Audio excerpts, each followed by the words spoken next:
After walking out of Black Panther, my first thought was, wow, that was black as f***. This movie unapologetically embraces and celebrates the black experience, and I'm about to tell you how.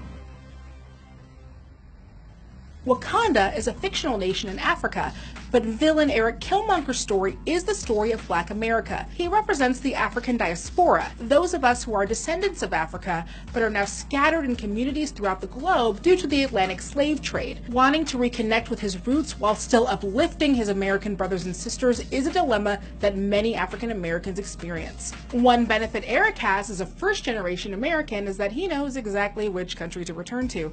Most of us just know we're from Africa, which isn't a country. It's a big-ass continent with many varied cultures. Killmonger's conflict is an ongoing conversation in the black community. To have it addressed by a major superhero movie and not another Oscar hopeful about slaves, which, real talk, I'm tired of seeing.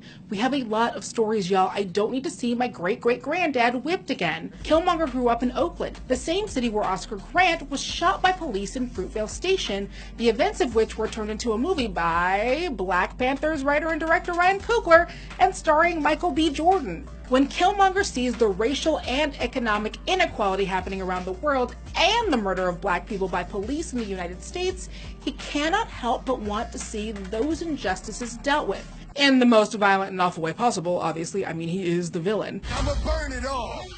But Black Panther is not only celebrating what it means to be black in its depiction of these characters and the technological wonderland of Wakanda, but it's also looking dead on into what it means to be black and poor in the United States. I can't talk about Black Panther without talking about the women of Wakanda. While representation of black women in mainstream pop culture has been improving, darker-skinned women still aren't shown as often. I'm typically about as chocolatey as you're gonna get on screen. You wouldn't think that the way someone's hair naturally grows out of their head would be political, but natural black hair has been stigmatized for a very long time.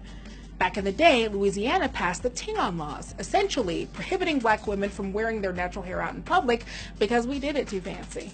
No, really. Look it up. Even more recently, there have been kids kicked out of their elementary school for having dreadlocks, and every black lady who has ever worked in an office environment knows that when they say professional and tidy, it means to put our type 4 kinky curly hair away. Many women grew up getting their hair chemically straightened in order to meet the expectations of employers and society. I definitely did. This is lampshaded when Denai Guerrera's character, Okoye, rips off the straight wig she has used to blend in at a casino and hits someone all up in the face with it.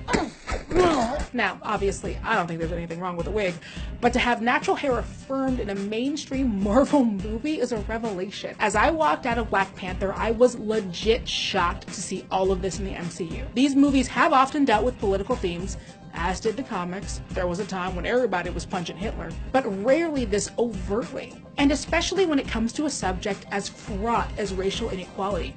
Let's be real, a lot of folks don't want to talk about it, even as ingrained in American history as it is. For a major popcorn blockbuster Disney Marvel movie to not only refuse to hide from that conversation, but to lean into it feels different from anything else we've seen. It's also black as f***. Thanks so much for watching.